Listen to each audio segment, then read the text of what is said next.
sleeps in the things we leave behind. Not a memory, not quite. Something heavier. A stain. A resonance. A story told not in words, but in the cold weight of metal, in the grain of old wood, in the unblinking glass of a painted eye. Some objects are not just owned, they are inhabited. They carry with them the echo of a scream, the chill of a final breath, the desperate prayer of a dying wish. They are not haunted by ghosts, but by the gravity of their own past.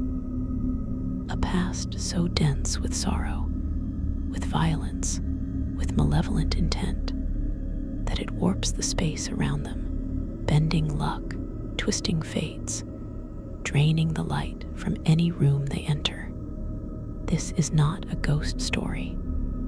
This is a story of shadows made solid. Welcome to the most cursed objects ever found.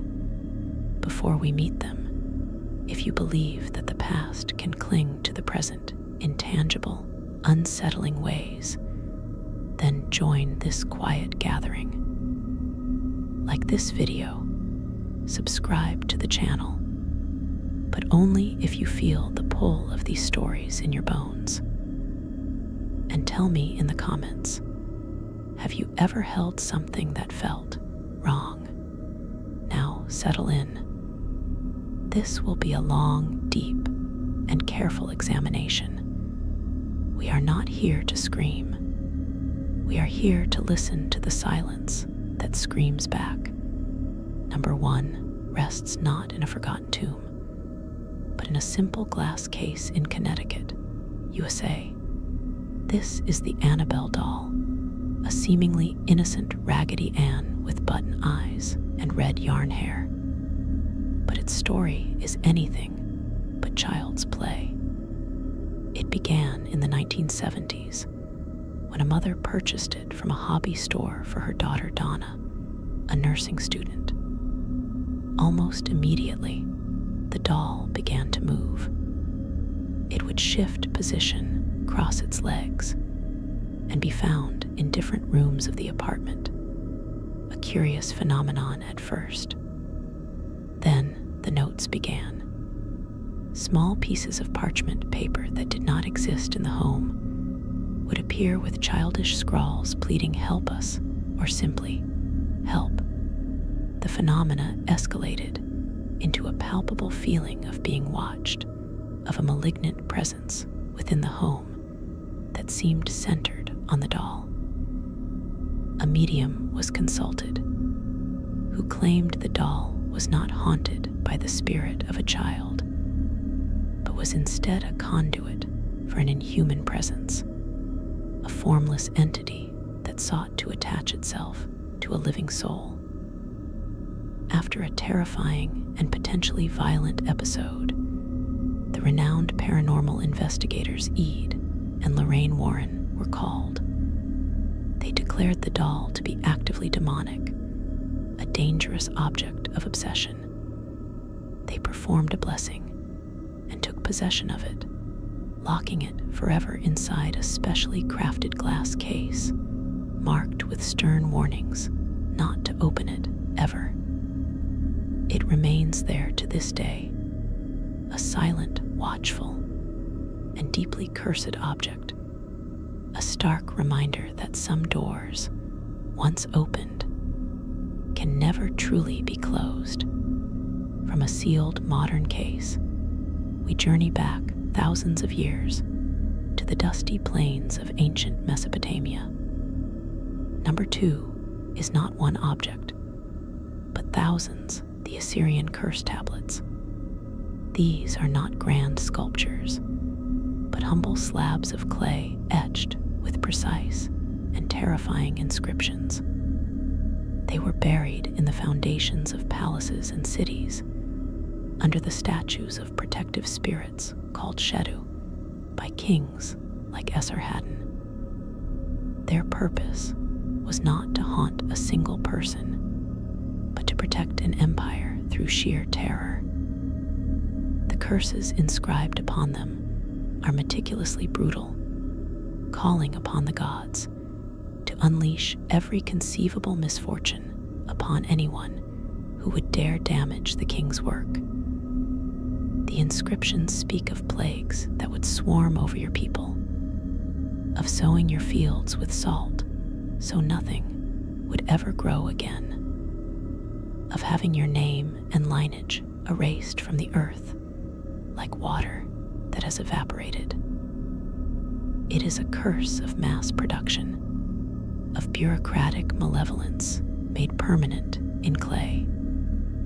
To hold one is to hold the distilled fear and absolute power of an ancient kingdom, a whispered threat from the dust that has lasted for millennia, a lullaby of domination meant to echo through eternity. And now we float to the cold, misty highlands of Scotland, to a lonely estate called Boleskine House, overlooking the dark waters of Loch Ness. Here, in the late 19th century, lived a man who was more than a man. He was a self-proclaimed magician, a Leicester Crowley.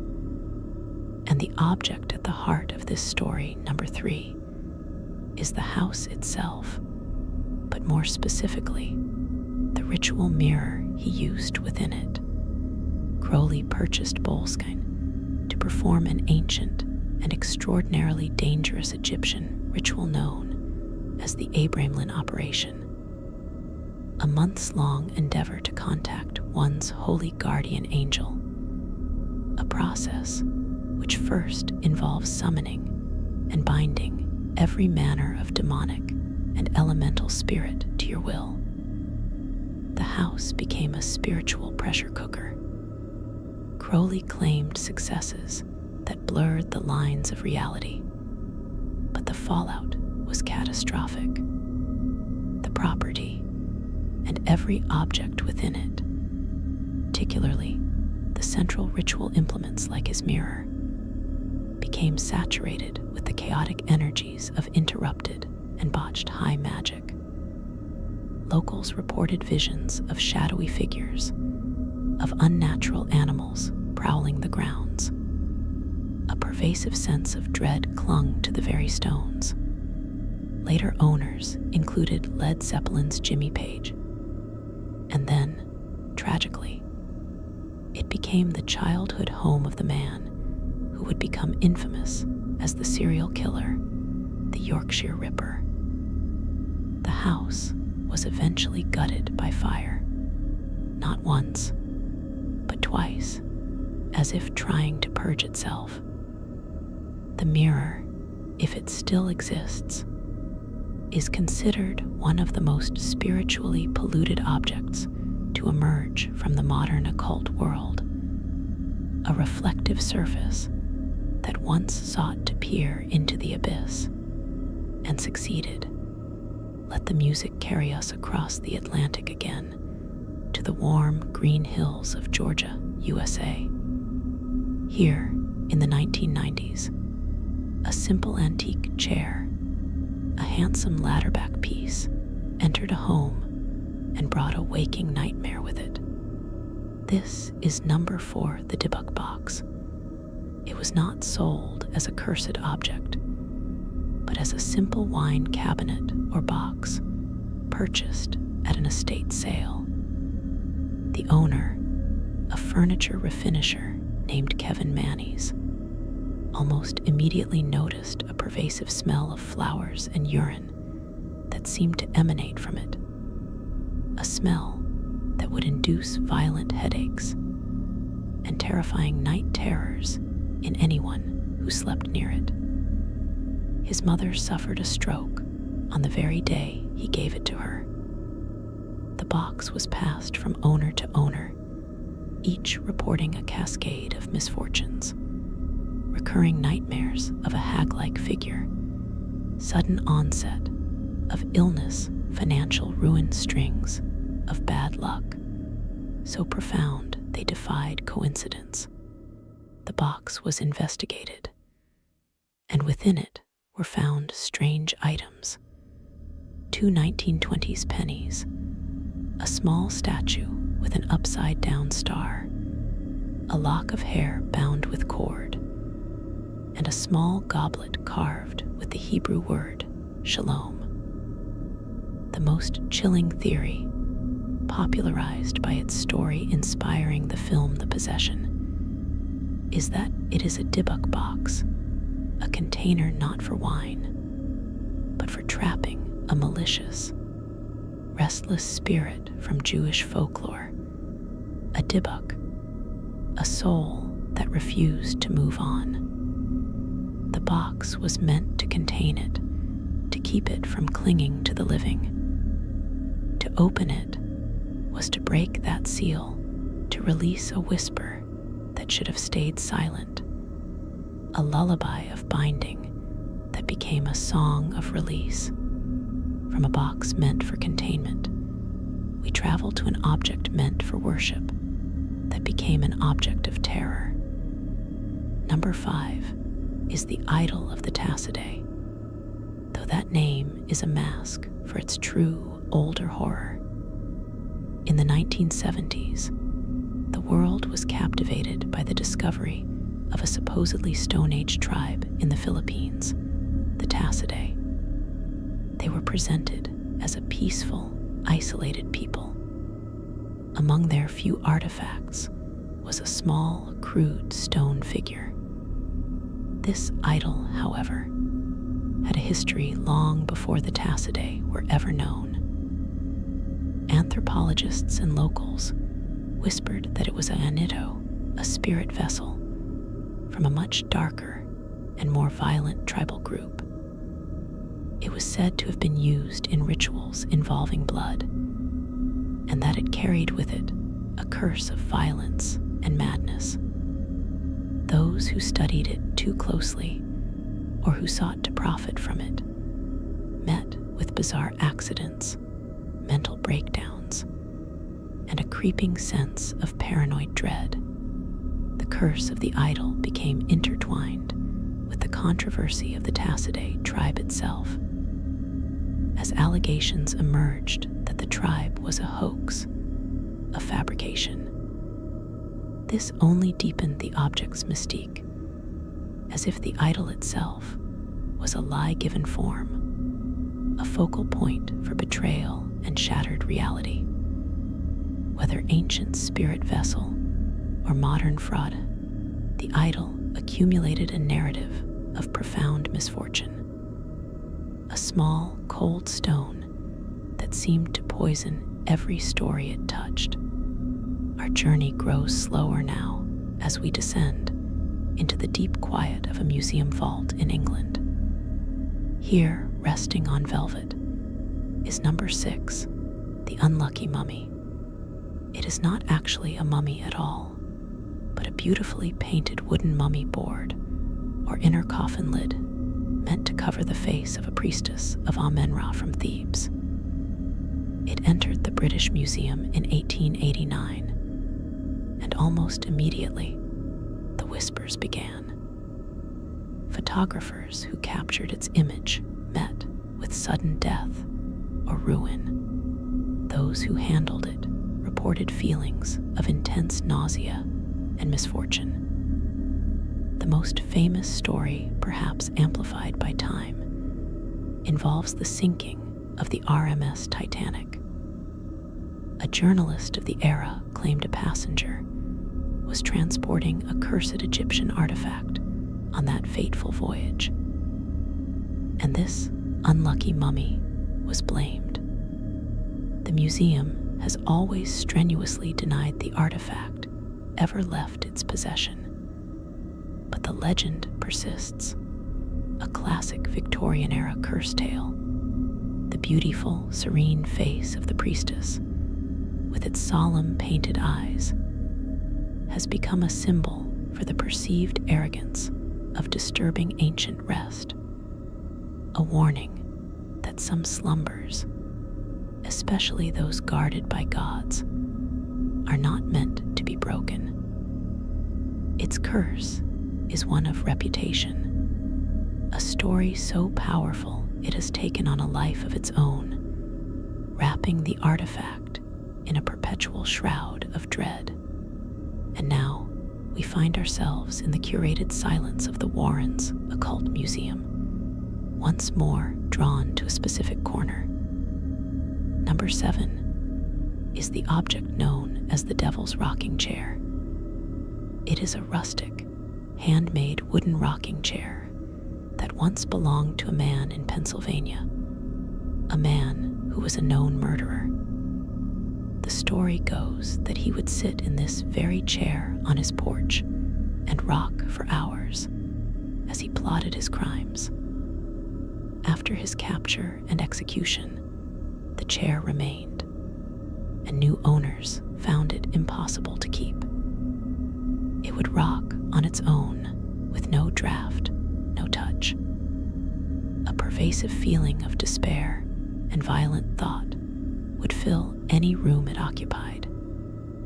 Children would report seeing the ghostly figure of a man rocking in it late at night. It was as if the chair had absorbed the man's malevolent ruminations. The rhythmic motion of his plotting had worn a psychic groove into the wood itself. To sit in it was to invite those same dark, circling thoughts into your own mind.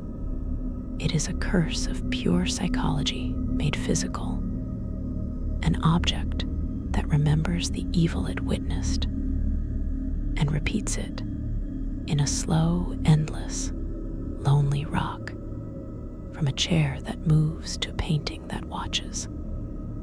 Number 8 hangs in a private collection, a burden more than a treasure. This is the Hands Resist Him, often called the haunted eBay painting. It is a 1970s piece by artist Bill Stoneham, depicting a young boy and a creepy doll standing before a glass door, with many disembodied hands pressed against it from the other side. Its first owner was a film critic who died soon after. The gallery that displayed it burned down. The painting was rediscovered decades later in an abandoned brewery. In 2000, it was listed on eBay with a now legendary description. The new owners claimed their children saw the boy and doll physically move, and even leave the painting at night to enter the room. They reported the doll owned a firearm and would threaten the boy. The listing sparked a global frenzy of fear. Viewers of the image online claimed to feel sick, to experience nightmares, to see the figure's eyes follow them. Whether a masterful hoax or a genuine psychic phenomena, the painting developed a modern digital curse, a viral haunting. It became a meme of terror, proving that a curse in the internet age can spread not through touch, but through pixels, infecting the imaginations of thousands with a single glance at a JPEG, a digital dark lullaby shared across the world. Let us settle back in deeper now, as we continue from where we drifted into the deep, animistic soul of Japan.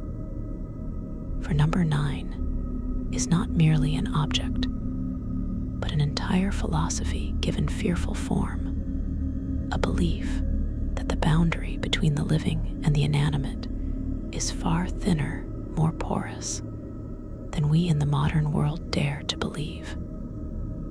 We are speaking, of course, of the Tsukumogami, the tool spirits, and among their legion, the stories of specific, cursed items are whispered like secrets in old wood and worn paper. To understand the depth of this curse, one must first understand the concept itself. In Shinto and Japanese folk belief, all things possess a spirit, a kami. This spirit grows with the object, nurtured by use, by care, by by the life it shares with its owners. When a household item, a teacup, a broom, a musical instrument, a futon reaches its 100th year, it awakens. It becomes a tsukumogami, a tool kami. Most are benign, perhaps mischievous, little spirits grateful for their long service. They might play small tricks, move slightly in the night, sigh with the wind. But there is another path, an object that has known only neglect, that has been discarded without a thought, left to rot in a damp attic or thrown onto a trash heap. Such an object does not awaken with gratitude. It awakens with a profound and bitter loneliness, a seething resentment for the life it was denied, and an object that has been a passive witness to a century of human sorrow, to tears shed into its fabric, to arguments hissed over its frame, to the slow decay of a lonely heart. That object absorbs that emotional poison. Its awakening is not a birthday, but a birth into malignancy. Consider then the Boroborotin, the tattered futon. This is no simple blanket. It is the repository of sleep, of dreams, of the most vulnerable hours of the human body and mind. A futon used by a loving family for generations might become a gentle, protective spirit. But a futon used by a bitter, solitary soul, stained with the sweat of illness and the cold tears of despair, and then callously discarded when its owner passed, that futon lies in the darkness, festering with the echoes of loneliness. On its 100th year, it stirs. It remembers the warmth it once held and the cruelty of its abandonment.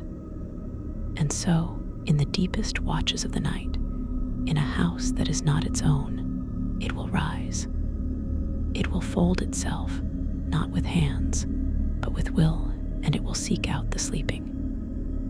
It will lower itself slowly, with the terrible, silent patience of cloth and stuffing, onto the face of a new sleeper. It does not attack with violence, but with the suffocating embrace of the forgotten. Its curse is the revenge of the discarded, a literal and metaphorical smothering by the past we thought we had thrown away.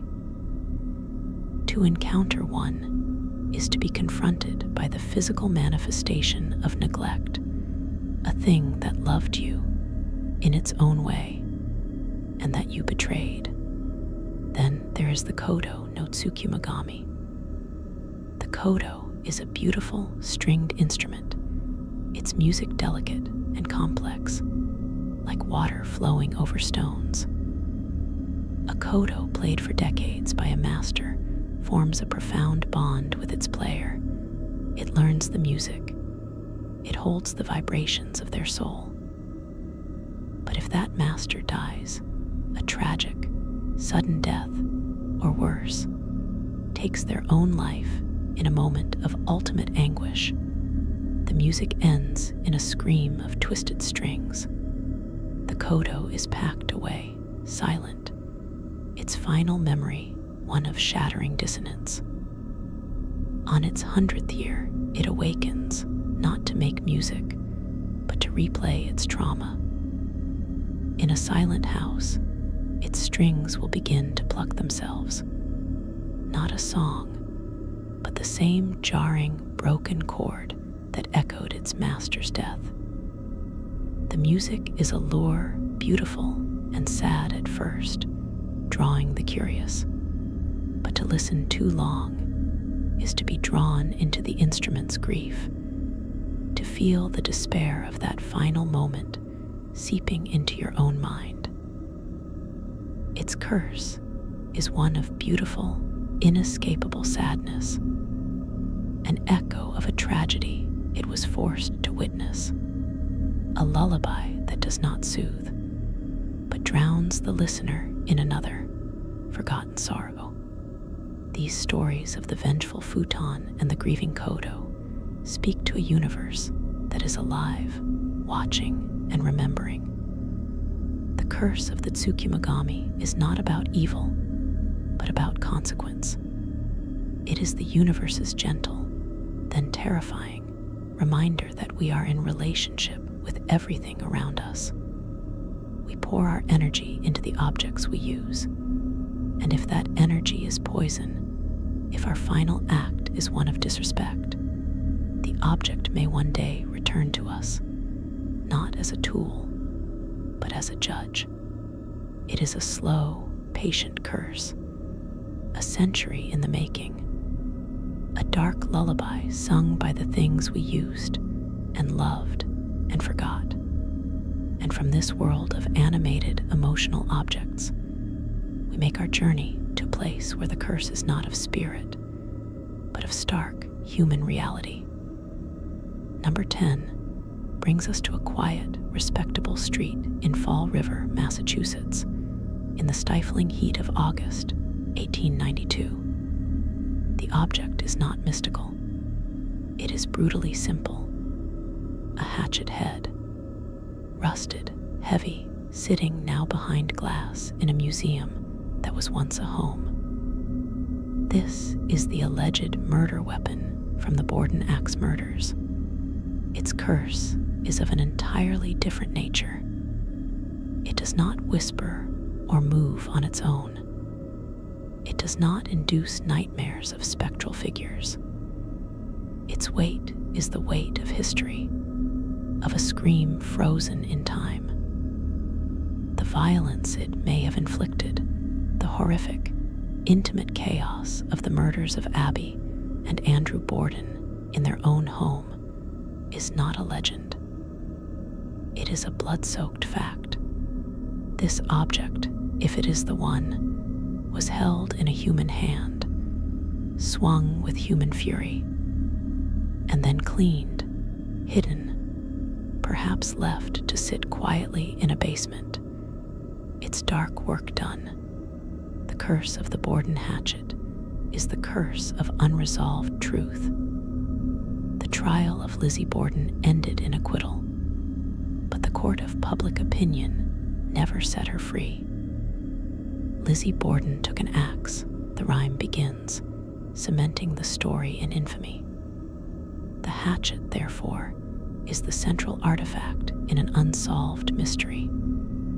It is an icon of ambiguity. To look at it is to be confronted with all the questions that have no answers. Whose hand truly wielded it? What moment of rage or calculated cruelty did it serve? What does it feel like to hold that weight, to make that swing? Its energy is not paranormal, it is psychological.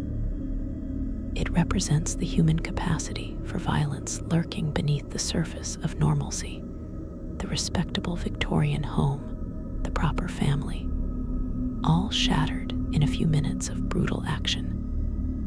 The curse is the haunting of doubt, the lingering stain of suspicion that can never be washed away. It attracts not ghosts, but the morbid curiosity of thousands, each projecting their own theory, their own darkness, onto its rusted surface. It is a focal point for our collective fascination with the crime that makes no sense, the evil that has no clear face. To stand before it is to feel the profound silence of a truth that will never be spoken.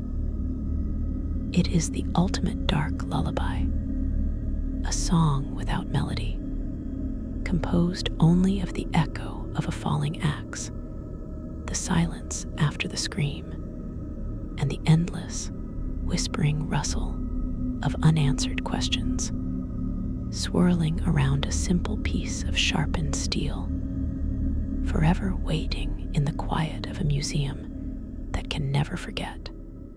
Number 11 the ship's bell of the RMS Lusitania. To understand the profound and oceanic weight of its curse, you must first imagine the bell in its prime. See it not as a relic, but as a living voice of the ship. It is cast from the finest bronze, its surface polished to a warm, golden gleam by the diligent hands of a sailor.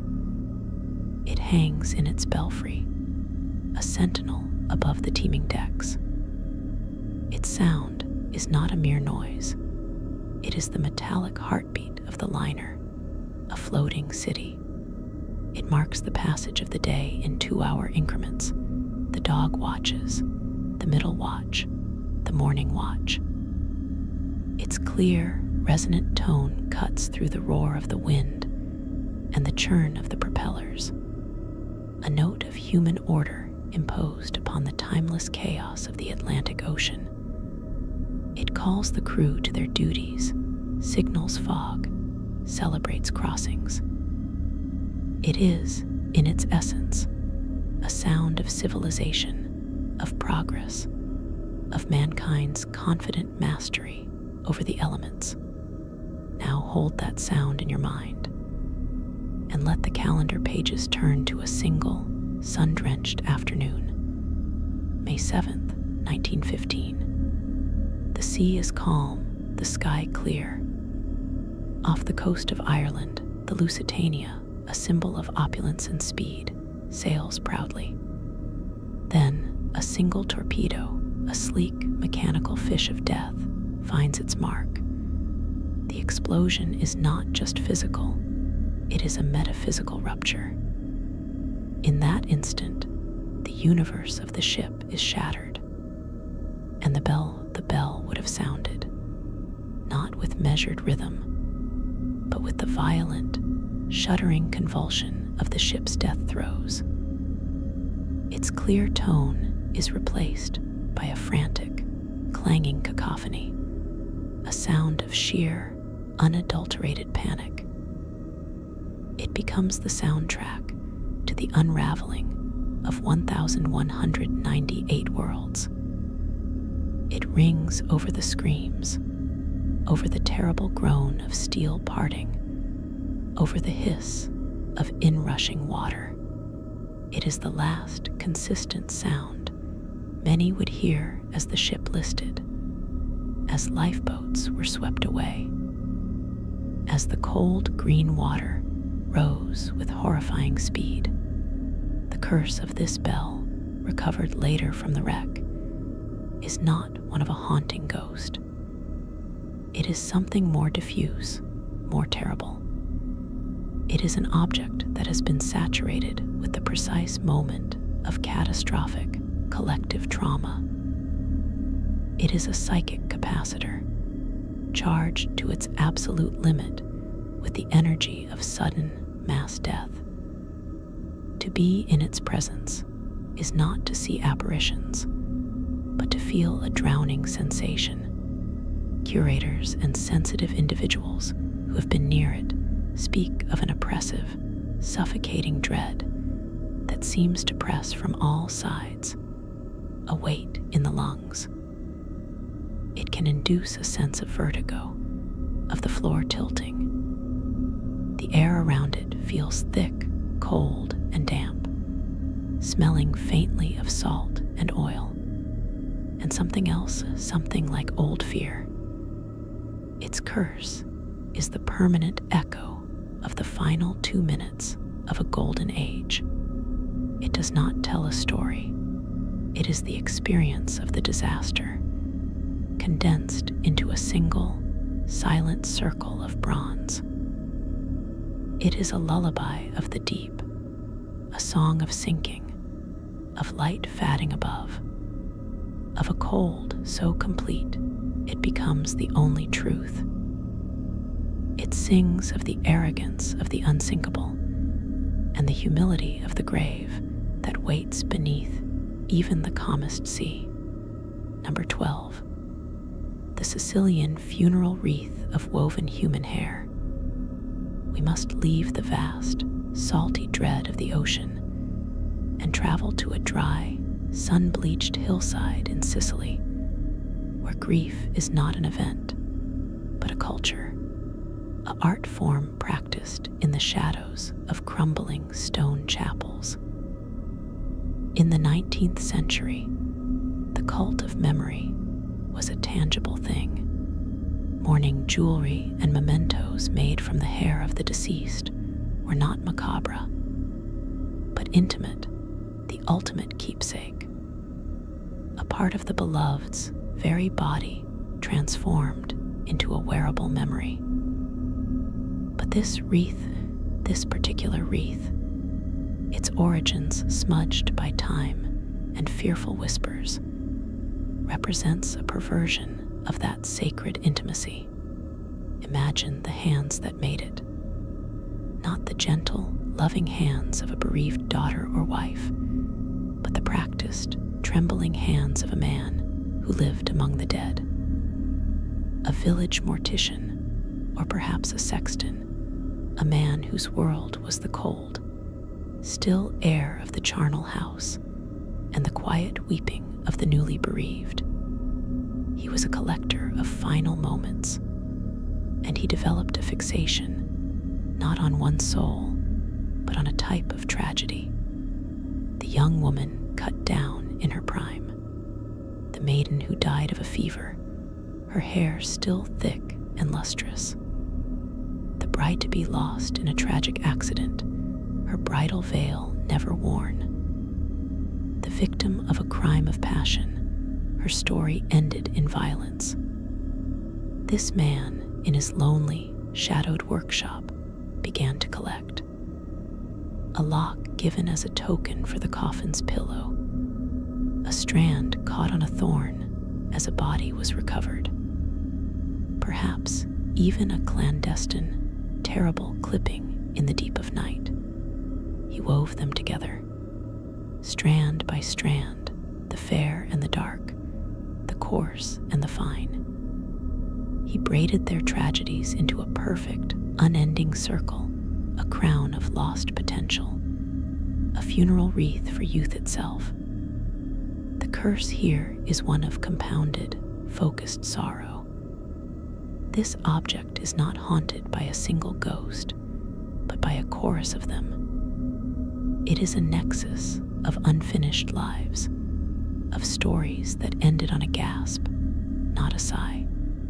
To possess this wreath is to invite a composite spirit into your home, a presence that is profoundly, achingly feminine and eternally sad.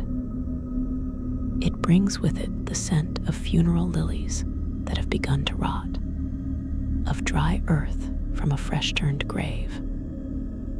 In the silence of night, those who sleep near it report the faint, unmistakable sensation of someone gently, lovingly braiding their hair. It is a tender, terrifying touch.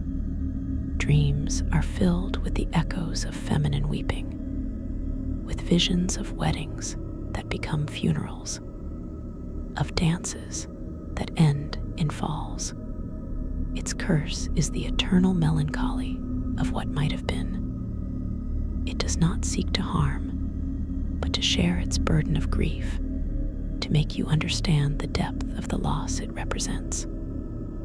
It is a lullaby sung by a choir of silenced voices, a harmony of sorrow so beautiful and so devastating it can break a heart that merely listens in the dark. It is the weight of all those forgotten girls, woven into a circle that has no beginning and no end. Number 13, the basilisk apparatus of Johann Conrad de Pell. Now, we must voyage into a different kind of darkness, not the emotional saturation of tragedy, but the cold, rational, and utterly terrifying darkness of the Enlightenment's shadow. Picture a laboratory not of flickering torches, but of the clear, hard light of the 18th century scientific mind. This is the workshop of Johann Conrad de Pell, a man of God and a man of science, a theologian who believed he could dissect the soul, an alchemist who thought he could bottle the spark of life itself. He was born, ominously, at Castle Frankenstein, and his life's work seems a blasphemous attempt to live up to that name. The apparatus itself is a nightmare of nascent engineering. It is not one object, but a concatenation of many. A large, riveted iron cylinder, like a crude boiler, a snaking network of copper tubes, verdigris stained, glass retorts and alembics, their curves catching the light, valves, and stopcocks of tarnished brass. It smells of ozone, of burned hair, of a butcher's shop on a hot day, and beneath it all, the sweet-rotten scent of DePel's infamous DePel oil, distilled from animal bones and offal, which he believed was a key to the elixir vitae. But its purpose is the source of the curse. DePel was not trying to create a monster of flesh. He was trying to generate a concept, a principle of lethal creation. He sought to use this apparatus through alchemical processes involving mercury, phosphorus, and his foul oils to create the conditions to manifest a basilisk, the legendary king of serpents, born from a rooster's egg hatched by a toad, whose gaze could petrify and kill. He was attempting to weaponize mythology, to force a creature of symbolic terror into physical reality through chemistry and will. The apparatus, therefore, was never inert. It was a tool designed for a singular act of profound ontological violence, an attempt to rip a hole in the fabric of what is possible and pull a nightmare through. And the legends say it succeeded, not in creating a serpent, but in creating a stain. After DePel's death, his body found contorted, a bottle of his own elixir shattered beside him. The apparatus was scattered, but pieces of it, the central cylinder especially, retained a palpable aura of wrongness. Those who later possessed fragments reported a constant, low hum that vibrated in the teeth. Shadows in the room would seem to writhe with a life of their own, coiling like serpents at the edge of vision. It attracted vermin, but the rats and insects would die, their bodies twisted into unnatural shapes. The true curse of DePel's apparatus is the curse of corrupted knowledge. It represents the moment when curiosity curdles into hubris, when the desire to know becomes the desire to dominate nature in its most sacred aspects, life and death. To be near, it is to feel the cold, metallic echo of a mind that stared into the void of creation and tried to build a machine to replicate it, succeeding only in creating a fountain of spiritual poison. Its lullaby is the sound of bubbling reagents, the hiss of escaping steam, and underneath, the silent basilisk stare of a creation that should not be. Number 14. The child's porcelain doll from the trenches of the First World War. To comprehend the profound and granular horror embedded within this object, we must perform an act of imagination that feels almost sacrilegious in its intimacy. We must shrink ourselves down, not to the scale of armies and nations, but to the scale of a single pocket in a greatcoat, stained with mud and sweat. Picture the soldier. He is perhaps 19, a boy from a Bavarian farm or a London shop. In his pack, wrapped in a spare sock, is this doll. It is cheaply made, with a blank, smiling porcelain face, glassy blue eyes, and painted blonde curls. It was a parting gift, a final point of contact with a daughter, a sister, a sweetheart left behind in a world of lace and sunlight and safety. For him, it is not a toy. It is a holy relic, a tether to sanity, to the concept of a future beyond the mud. Now follow this doll into hell. It rests in a damp dugout, the air thick with the smell of wet wool, stale tobacco, and the latrine. It hears the constant, earth-shaking thunder of artillery, a sound so immense it ceases to be sound and becomes a physical pressure in the chest, a vibration that loosens the teeth. It feels the tremors as the very planet is pummeled. It is spattered with the chalky mud of France, a mud that is not clean earth, but a ghoul's broth containing rust, rot, and unnameable residues. It witnesses the transformation of its owner, the shaking hands, the 1,000-yard stare, the laughter that edges into hysteria. It is present for the whispered conversations in the dark, the terrible jokes about death, the profound animal fear that precedes a dawn attack. Then comes the moment of severance. Perhaps the soldier is killed, his body lost in the wire. The doll is thrown from his pack, or pulled from his still warm pocket by a comrade, who then, too, falls. It comes to rest in the mud of no man's land. It lies there for days, weeks. Rain washes it. Frost grips it. It stares with its unchanging glass eyes at the torn sky, while men scream and die around it. It becomes part of the landscape of the apocalypse, a tiny, cheerful face surrounded by an ocean of grotesque ruin. It may be buried by a shell blast, then unearthed by another. Its porcelain cheek is chipped by a shard of shrapnel. Its dress is stained not just with mud, but with the darker, rusty brown of old blood. This is the curse. The doll is a perfect, innocent vessel that has been filled to the very brim of its being with the sensory and psychic overload of industrial-scale horror. It is not haunted by a ghost. It is impregnated with the ambient trauma of a place where hope went to die. Its curse is one of total, passive absorption. In a quiet, modern home on a shelf, it does nothing, but it emanates.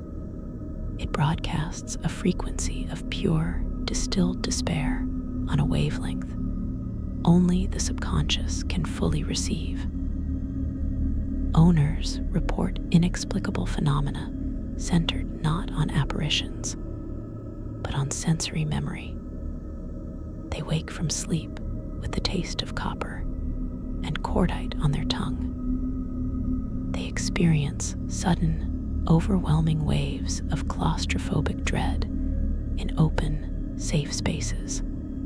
They hear, in the dead of night, not voices, but the absence of sound so profound it becomes a roar, the silence of a frozen battlefield under a winter moon. Some report the smell of wet earth and decayed leather.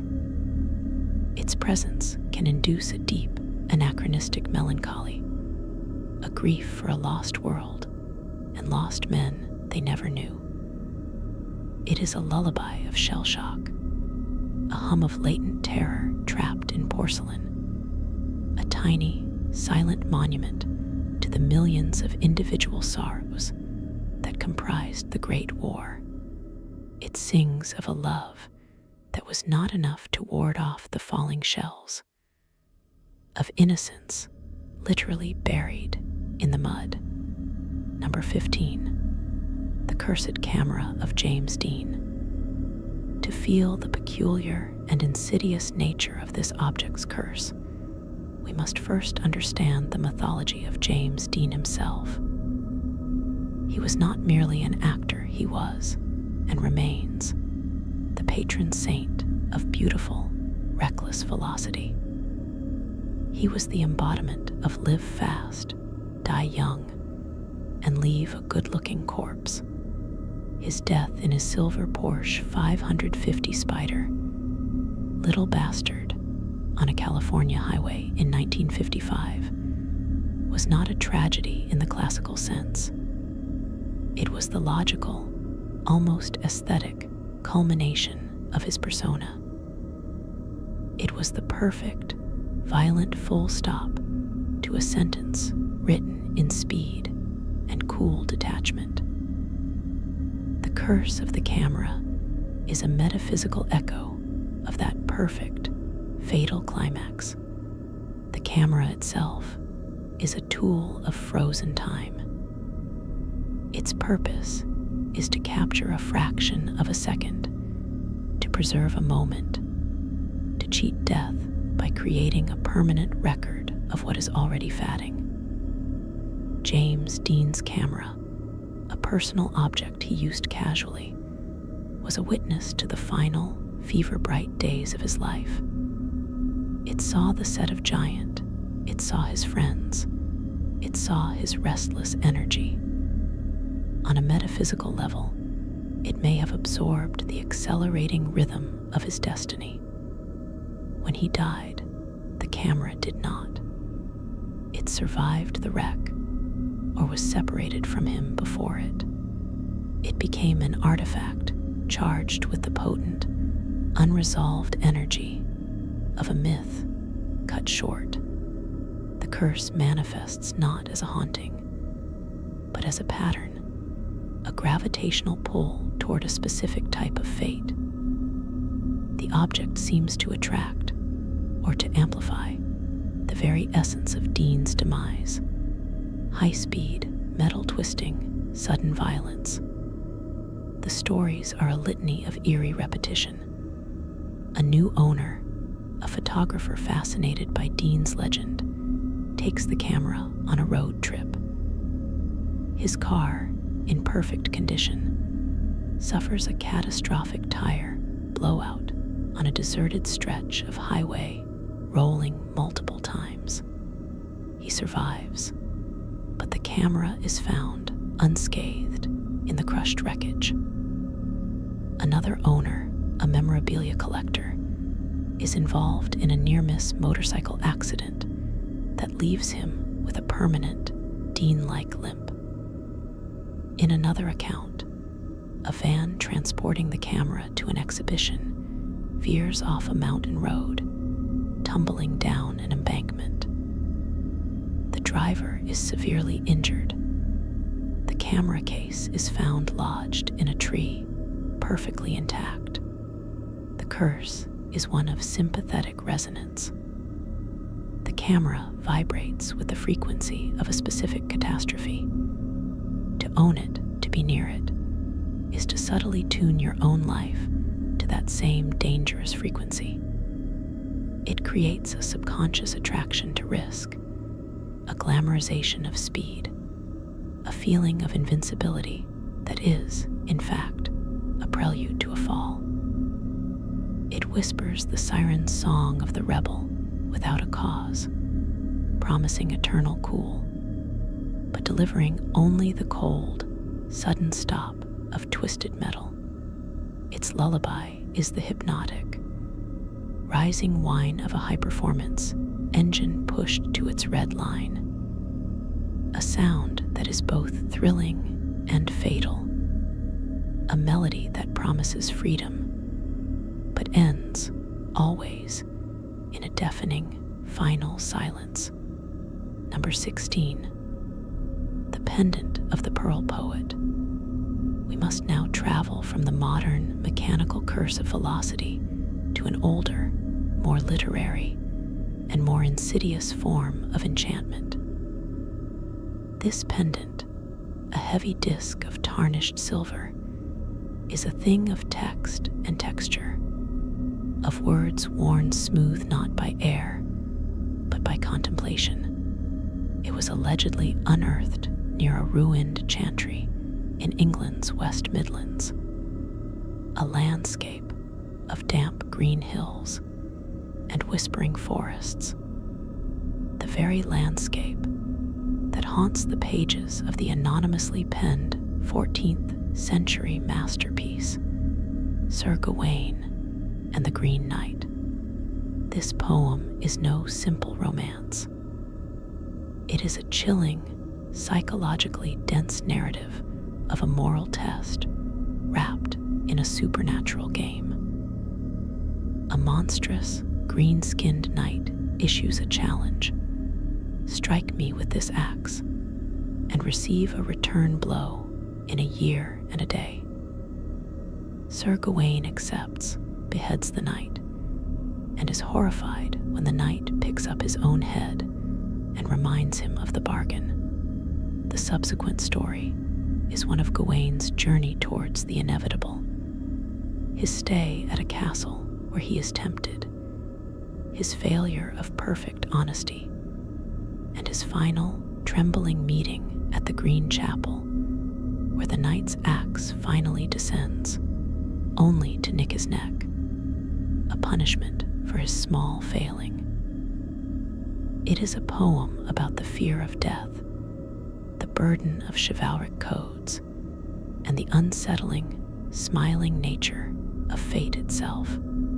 The pendant is said to have been the poet's focus, a thing he would hold or stare into by the guttering light of a tallow candle, as he wrestled these profound and terrifying themes into alliterative verse. Its surface is etched not with clear images, but with intricate, interlocking lines that might be decorative, not work, or might be a form of encoded script, a mnemonic device for the complex structure of his poem. The curse of this pendant is the curse of the artistic process taken to a consuming, pathological extreme. It is not malice, but a profound and inescapable absorption. A scholar studying it might find themselves not just analyzing the poem, but inhabiting its psychological landscape. The world outside the window begins to look like the wilderness of Wyrel. The winter wind sounds like the Green Knight's laughter. They become obsessed with the concept of the bargain, the debt that must be paid. Their own small ethical compromises swell in their mind to Gawain-sized betrayals. A writer who wears it seeking inspiration becomes trapped in a loop of their own creation, unable to finish a story because every ending feels either too merciful or too cruel, mirroring Gawain's ambiguous punishment. The pendant induces a state of hyperlucidity focused on moral ambiguity and impending doom. It brings dreams not of monsters, but of polite, terrifying games where the stakes are your life, and your host smiles with emerald green eyes. Its curse is the weight of the story itself. It is the metaphysical residue of a mind that spent years contemplating the axe blade's fall, the green stain of the otherworld, and the fragility of human virtue. To be exposed to it is to have the elegant, bleak music of Sir Gawain and the Green Knight become the background score to your own thoughts. Its lullaby is the soft, rhythmic thwack of an axe biting into a block of wood, repeated infinitely in the mind's ear. a reminder that a promise made must be kept, and that the green chapel, the place of your testing, awaits you at the appointed hour, deep in the frozen, silent forest. Number 17, the mirror from the myrtle's plantation. To understand the profound and layered curse of this object, we must first dispel the notion of a mirror as a simple reflector. In the world of the paranormal, a mirror is never just glass and silver. It is a potential portal, a pool of still consciousness, a membrane between worlds. It captures light, yes, but it also captures glances, secrets, and the silent, unseen dramas of a room. The Myrtle's Mirror, a grand, French-inspired piece with a gilt-scrolled frame swirling like frozen cream, is not merely haunted. It is a recorder. It is an archive of light and shadow, and its curse is the terrible, involuntary playback of a history written in violence and grief. We must situate it. The Myrtle's Plantation in St. Francisville, Louisiana, is a place where the air is thick with jasmine and regret. Built on wealth extracted from enslaved labor, its very foundations are steeped in a profound moral dissonance, beauty built on brutality. The mirror witnessed it all from its place on a wall. It saw the opulent gowns of the plantation mistresses, the forced, silent service of the enslaved, the complex and poisonous intimacies of a slave-holding society. The most famous story attached to it involves a young enslaved woman named Chloe. According to the lore, she was caught eavesdropping, and as punishment, had one of her ears severed.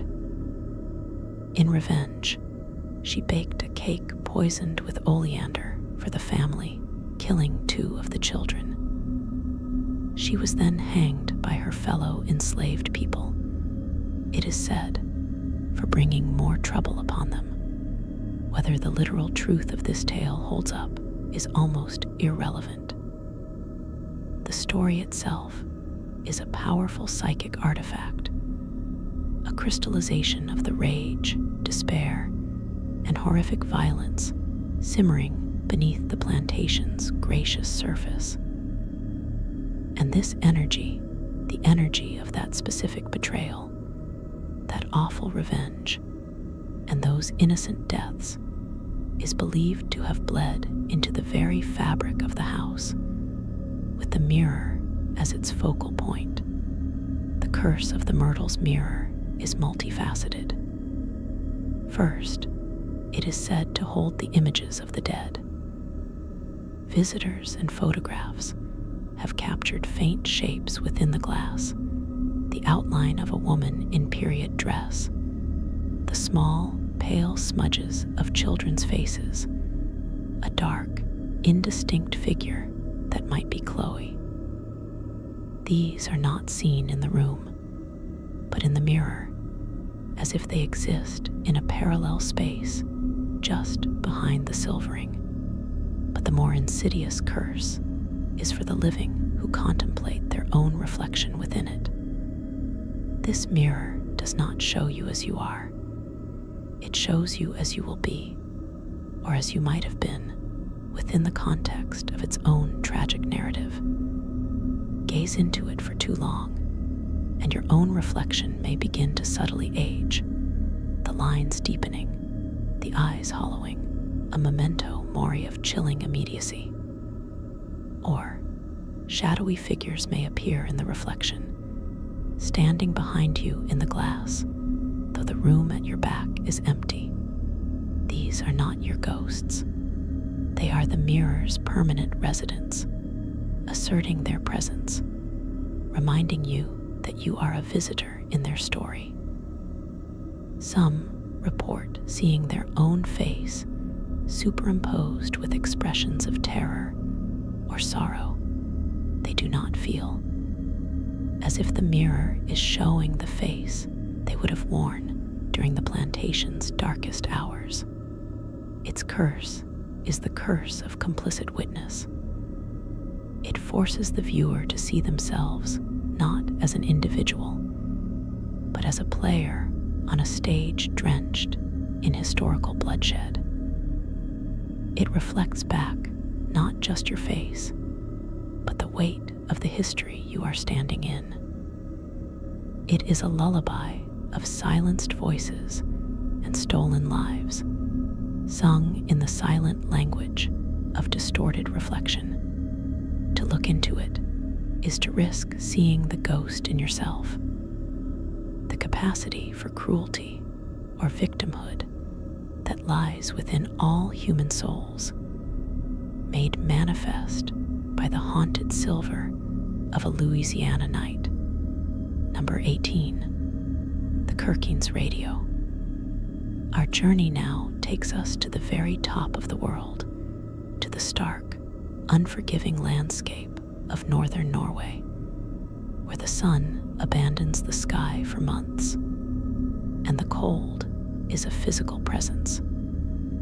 Here, in the town of Kirkines, during the Nazi occupation of World War II, this particular German military radio transmitter did its duty. It was a piece of technology, a tool of communication and control, humming in a bunker or a fortified hut, its dials glowing in the Arctic darkness. It sent and received the mundane and critical traffic of war, weather reports for Luftwaffe planes, status updates for U-boat packs, coded orders for patrols, and the occasional strain of German marching songs to bolster morale in the endless night. The curse of the Kirkines Radio is a curse of residual sound, of technological memory. It is not haunted by a spirit in the traditional sense. Instead, it is as if the very atoms of its components, the vacuum tubes, the quartz crystals, the copper wires, were vibrated so intensely, so constantly, with the specific frequencies of anxiety, command, and isolation, that they became a permanent recording device. The radio absorbed the psychic and auditory atmosphere of the German war machine on the frozen edge of the world. After the war, the radio was likely discarded, then rediscovered decades later. It was broken, inert, a relic. But then the phenomena began. In the homes where it was kept, usually during the deep, dark hours of the Arctic winter, it would begin to broadcast. Not by being plugged in, its cords were cut, its tubes dead. It would simply produce sound. The sounds were chillingly clear, a crackle of static resolving into a male voice, speaking rapid, anxious German, reporting coordinates. The ghostly, wavering strains of Lily Marling. A monotonous female voice reading strings of numbers in a coded number station broadcast. A fragment of a weather report. Schneesturm, Schwerbeurkung. Blizzard, heavy cloud cover. The horror lies in its impersonality and its accuracy. These are not random noises. They are coherent, historically plausible transmissions from a lost war. It is as if a slice of time from 1943 has become stuck, like a scratched record, and is endlessly, faintly playing back through the corpse of the machine that once conveyed it. The curse is one of temporal dislocation. It forces the past into the present in the most jarring way through the intimate, disembodied human voice. To own this radio is to host a ghost not of a person, but of an era, of a specific global madness made local and immediate in your living room. Its lullaby is a phantom broadcast from a defeated empire, a loop of urgent messages sent to soldiers long dead, a signal from a frozen hell that refuses to be silenced, forever searching for a headquarters that no longer exists across a static sea of time. Number 19. The quilt from the Donner Party. We travel now from the technological to the primal, from the frozen north of Europe to the frozen Sierra Nevada of California. This object is perhaps the most devastating in its simplicity, the most profound in its silence. It is a quilt, a utilitarian object pieced together from scraps, worn-out woolen coats, faded calico dresses, the last precious bits of fabric carried across a continent. It was not made by a single artisan for beauty, but by many hands for sheer, desperate survival against the cold. And it failed. To hold this quilt, even in imagination, is to touch the very fabric of human extremity. The Donner Party, a group of westward-bound pioneers, became trapped by early and monstrous snowfalls in the winter of 1846-47 at what is now called Donner Lake. Their story is the American frontier myth turned in on itself, devouring its children. What began as a journey of hope descended into a slow-motion nightmare of starvation, freezing, and the final, unthinkable taboo. This quilt was there. It wrapped shivering bodies. It absorbed the scent of wood smoke from a failing fire, the smell of unwashed skin and despair. It was a witness to the whispered, agonizing calculations, the glances that grew longer and stranger, the gradual dissolution of all social bonds and moral certainties. It was present for the silence that followed the first desperate act of cannibalism, a silence more terrible than any scream. The quilt does not judge. It merely contains. It is a textile archive of the moment when civilization, stripped layer by cold and hunger, vanishes completely, leaving only the raw, animal will to persist for one more hour. Its curse is not active, not malicious. It is passively immense.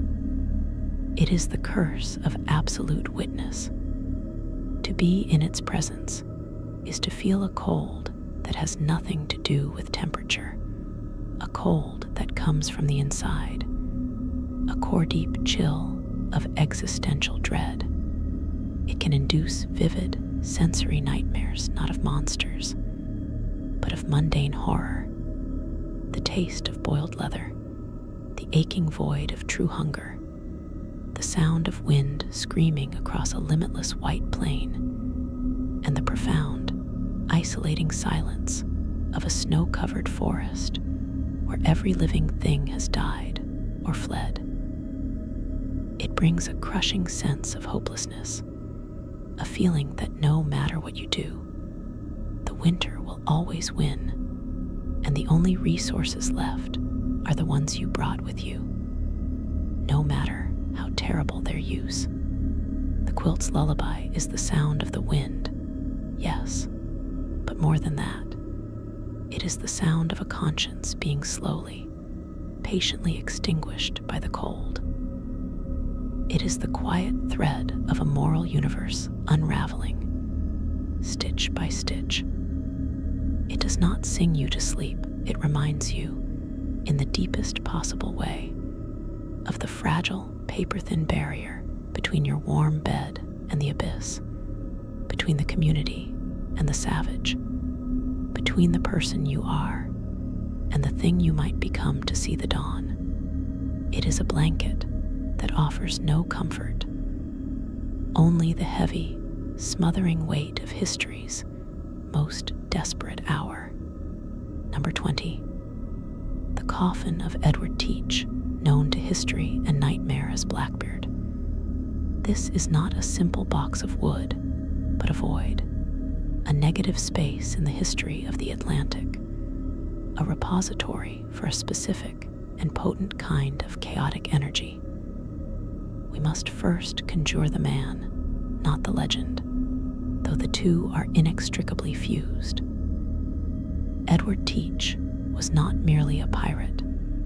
He was a master of psychological theater, a terrorist of the sea lanes.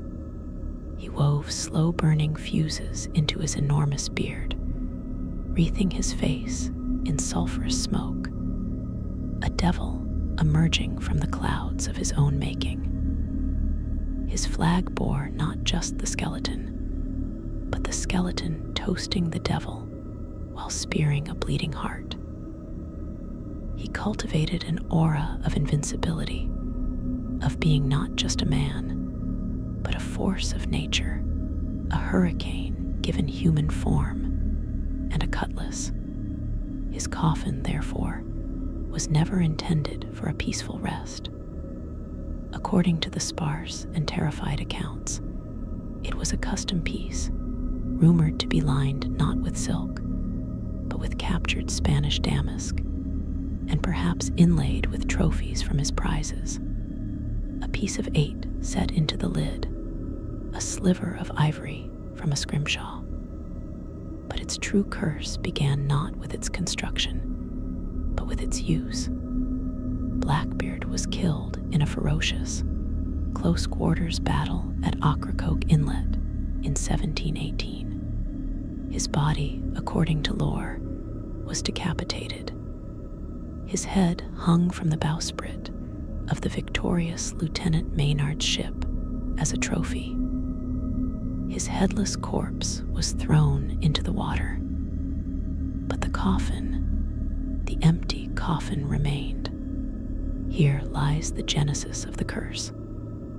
A coffin is a vessel designed for a specific, solemn purpose, to contain a body for its journey from this world to the next. Blackbeard's coffin was denied its purpose. It was built for a king of chaos, but that king was dismembered and scattered, his spirit given no conduit, no ritual closure. The coffin became a cup waiting for a wine that was spilled on the ground.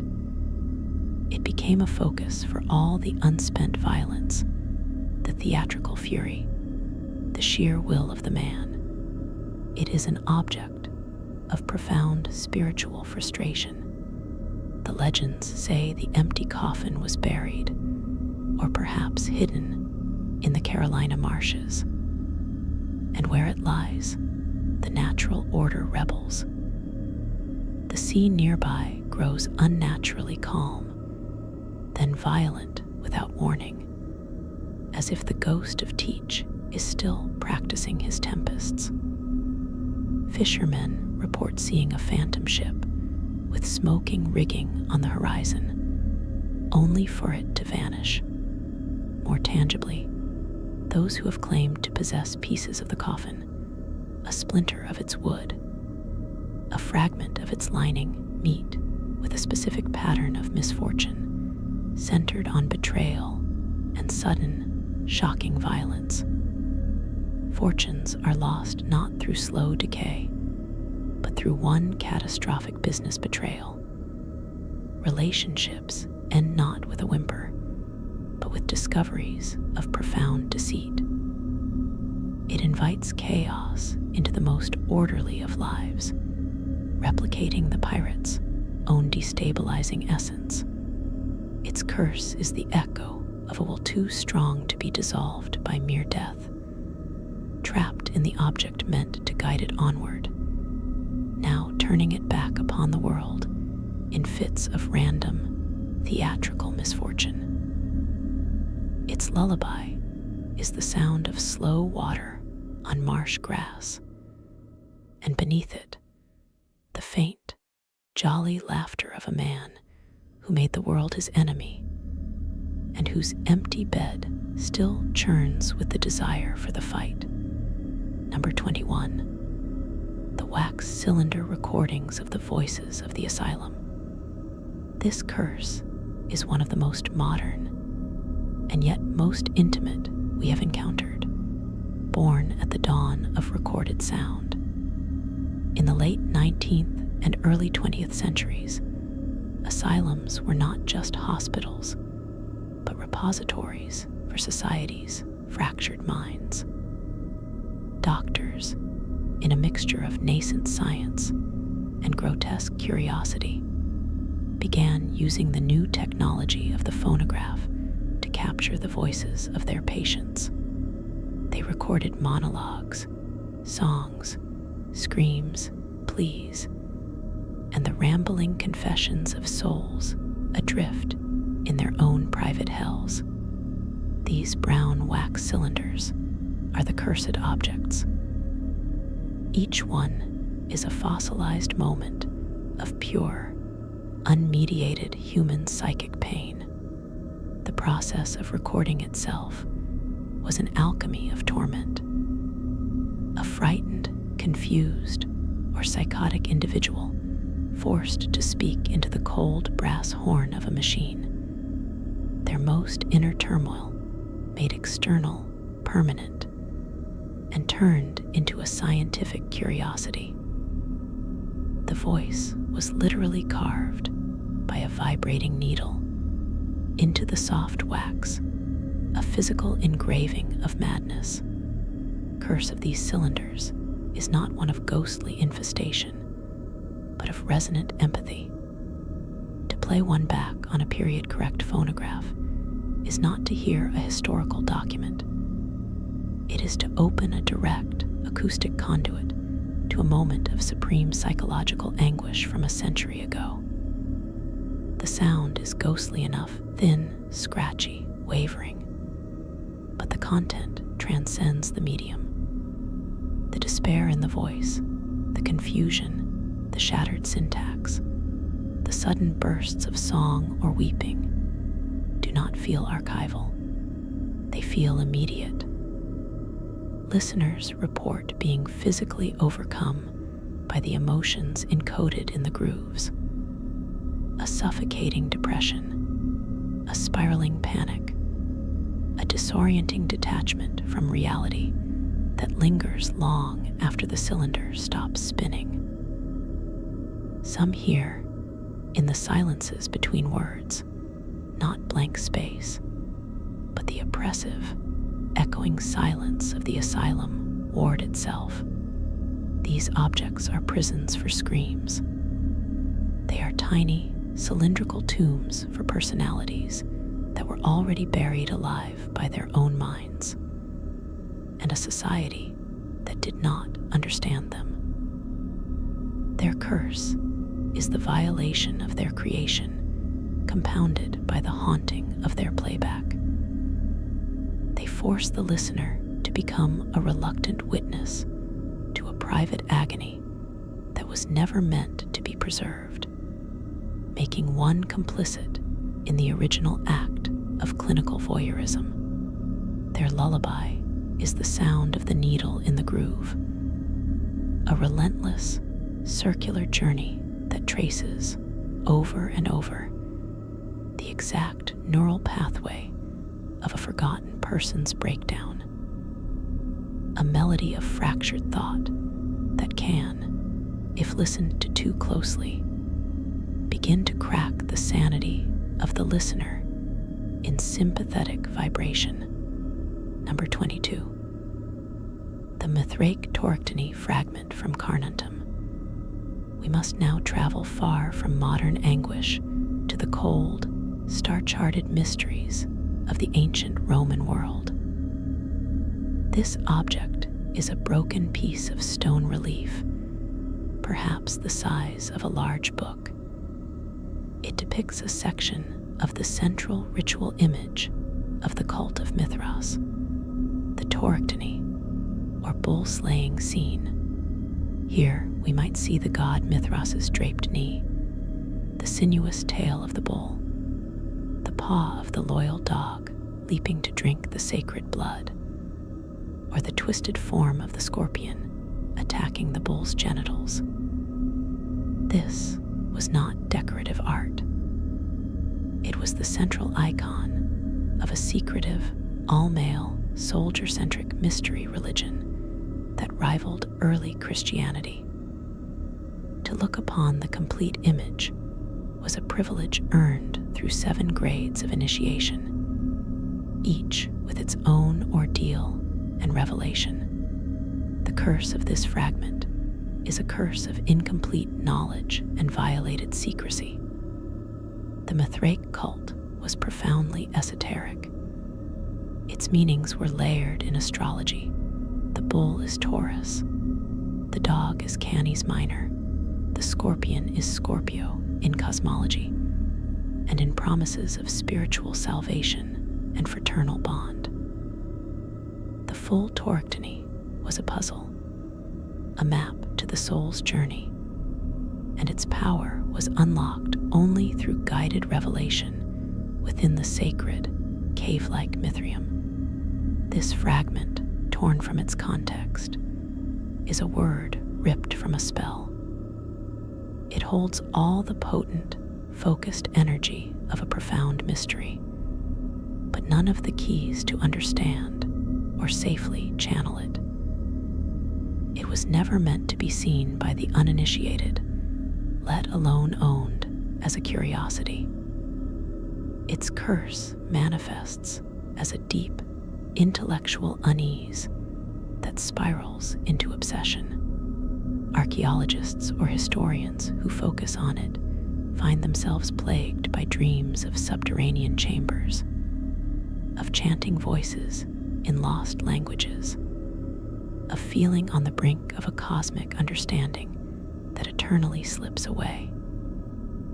It brings a sense of being watched by something utterly impersonal and ancient, not a ghost, but a principle, a cold, stellar intelligence associated with the cult's worship of Sol Invictus, the unconquered sun. It can induce a feeling of profound isolation, mirroring the cult's exclusive brotherhood from which the viewer is forever barred.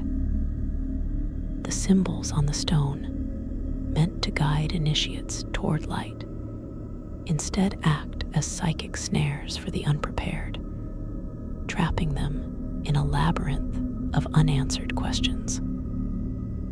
Its curse is the weight of a god's hidden face, the torment of a secret that mocks you with its proximity, but guards its essence eternally. Its lullaby is the sound of a dagger plunging into stone, the silent spilling of celestial blood for a congregation that vanished millennia ago. A ritual half remembered that now plays out in the mind of the beholder. An initiation into mystery that leads only to the empty, starless dark of forgotten meaning. Number 23. The silent nursery music box from the Hoa Bin orphanage. This object requires us to travel to the humid, grief-laden air of Vietnam in the latter years of the 20th century, to a place that should have been a sanctuary, but became instead a monument to loss. The music box itself is of French colonial design, a delicate thing of inlaid rosewood and mother of pearl, likely left behind by a fleeing family or donated by a hopeful benefactor. It plays, or rather, it should play, a fragment of a Chopin nocturne, a piece of European order and romantic melancholy, utterly alien to the chaotic, war-torn landscape outside the orphanage walls. The curse of this music box is not one of violence, but of an absence so profound it becomes a presence. The Hoa Bin Orphanage, whose name ironically means peace, was a place where children, many of them mixed race, the so-called children of the dust, from relationships between foreign soldiers and Vietnamese women, were left. It was a place of muted sounds, the soft cries of infants, the shuffling of overworked caretakers, the distant thump of artillery, and then, during a period of particular turmoil, perhaps a shelling or a rapid, panicked evacuation, something happened. A tragedy, a failure of care, a silent catastrophe. The details are blurred, lost to the chaos of the war, but the local whisper is that a number of the children perished, not with noise, but in a terrible, collective quiet. The music box was there, and in the aftermath, it was found, wound but silent. Its mechanism was intact, its cylinder pinned with the notes of Chopin. But when the key was turned, no sound emerged. Not a broken tinkle, not a strained note. A perfect, void-like silence. Yet, those who have been in its presence swear they can feel the vibration of its mechanism. A faint tremor in the air, as if the music is playing at a frequency just beyond human hearing. This is the curse. It is a container for a song that cannot be heard, a lullaby meant for children who are no longer there to hear it. It emits a psychic resonance of unfulfilled comfort, of love that arrived too late or not at all. To keep this object is to invite a profound, quiet sadness into a home. It does not cause nightmares of monsters, but dreams of empty cribs rocking gently in a breeze, of small hands reaching up from shadows that hold nothing. Owners report a phenomenon where, in the dead of night, other music boxes or wind-up toys in the house will suddenly activate for a few slow turns, as if trying to answer the silent call. It creates pockets of cold air that smell faintly of talcum powder and damp plaster. Its curse is the embodiment of stifled nurture, a memory of care that failed to manifest, a tiny, beautiful engine of silence that perpetually mourns for the chorus of voices it was meant to soothe, but now can never reach. Its lullaby is the ghost of a melody, a vacuum where music should be, a silent song for the forever sleeping that somehow screams louder than any noise. Number 24. The engineer's stone from the HMS Captain. We must now venture into the realm of Victorian engineering, of iron, steam, and catastrophic hubris. The HMS Captain was not just a ship. It was a political compromise and a technological gamble made flesh and steel. Designed as a revolutionary turret ship with a low freeboard for stability, it was also fitted with masts and sails to appease traditionalists, making it dangerously top-heavy. The engineer's stone is not a gem, but a foundational block, a slab of polished Scottish granite upon which the ship's unique and flawed engine designs were first laid out by the brilliant, overreaching engineer Captain Cowper Phipps Coles. This stone was the birthplace of the concept, the pristine tablet upon which a dream of naval dominance was inscribed.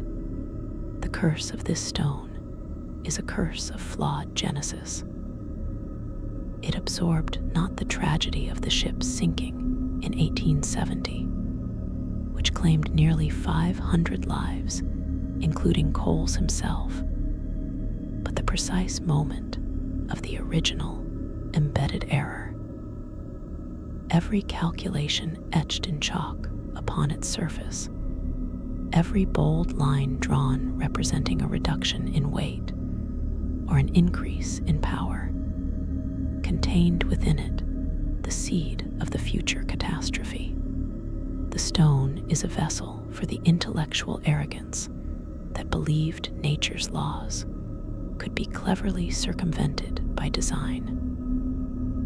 When the captain capsized in a moderate gale off Cape Finisterre, it wasn't an accident. It was the inevitable conclusion written in the very first plans. The stone, later salvaged or kept as a morbid memorial, carries a cold, intellectual dread. It does not emanate the wet terror of drowning, but the dry, precise chill of a proven theorem of disaster. Those who spend time near it, engineers, architects, planners, report a creeping doubt in their own work. Complex calculations that once seemed elegant reveal hidden, foolish assumptions. Designs feel brittle, prone to cascading failure. It induces a form of professional paranoia, a sense that any system, no matter how well planned, contains a single fatal flaw that one is simply too close to see. It is the curse of the oversight, the missed variable, the decimal point in the wrong place. Its presence can cause inexplicable small-scale engineering failures in the home, locks jamming, circuits shorting in perfect devices, the persistent, inexplicable drip of a pipe. It is as if the stone broadcasts a frequency of systemic collapse. Its lullaby is the sound of a slide rule moving in the dark, the screech of chalk on slate writing an equation that will, with absolute certainty, end with the groan of twisting iron and the gasp of inrushing sea. Number 25. The Portrait of the Crying Boy, the Mass-Produced Curse. This object brings us into the modern, banal, and utterly inexplicable. It is not ancient, not unique, not crafted with intention. It is a cheap, kitschy painting from the mid-20th century, produced in untold thousands, depicting a sentimental, big-eyed toddler with a single, glossy tear tracing down his cheek. Its curse is democratic, indiscriminate, and terrifying in its sheer pointlessness. The legend, which spread like a virus through British tabloids in the 1980s, claims a firefighter noted an uncanny pattern. Prints of this painting were found undamaged amidst the ashes of numerous house fires. The story grew. The painting was somehow immune to flame, and its presence invited fire to destroy everything around it. It was said to be the work of a painter whose young model later died in a blaze, cursing the image. The truth is irrelevant. What matters is the collective belief, the psychic energy poured into this mass-produced image by millions who heard the story. This is a curse of modern folklore, a thought form given power by consensus.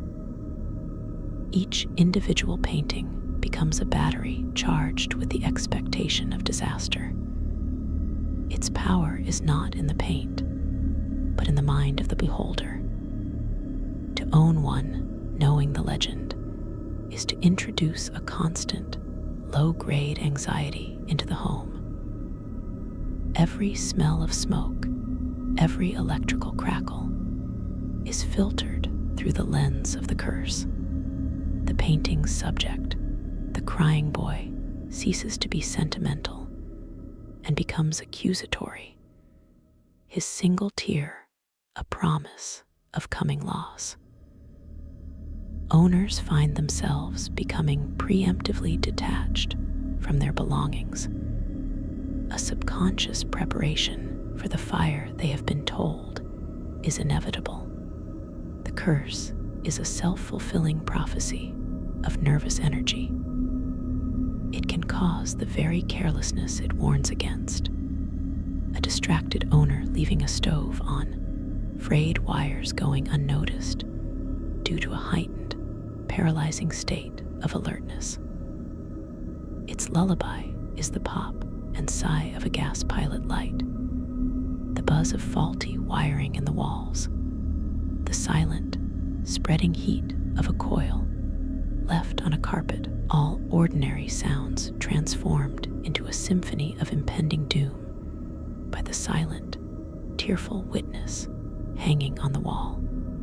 It is the most modern of curses, not born in a tomb or a temple, but in a newspaper and the collective unconscious, a passive-aggressive haunting by consensus, a reminder that in an age of mass production, even terror can be replicated infinitely, making every living room a potential shrine to a random, senseless burn. And so we reach the end of our silent procession through these galleries of sorrow. 25 objects, 25 vessels, each holding a different shade of the dark. From the saturated trauma of a porcelain doll in the mud to the silent song of an orphanage music box. From the cold, flawed equations in an engineer's stone to the viral, expectant dread of a mass-produced tear, we have seen that a curse is not always a spell. It can be a memory too heavy for an object to hold. It can be a moment of violence hammered into bronze, a century of loneliness woven into hair, a scream etched into wax, or a secret carved into stone for eyes that were never meant to see it.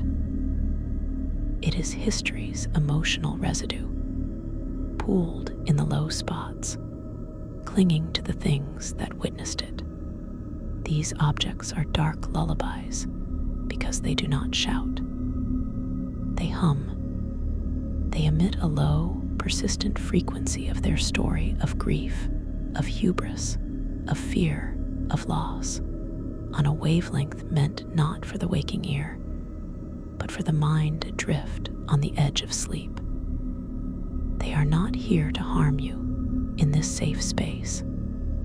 They are here to be witnessed, to have their weight acknowledged so that you may set it down. Let their stories now blur together, their edges softening, becoming a single, distant murmur, like rain on a far-off roof, like the rustle of pages in a closed book, like the slow, deep breath of the house itself settling for the night. Their tales are told, their watch is kept, and now you may rest. Sleep deeply.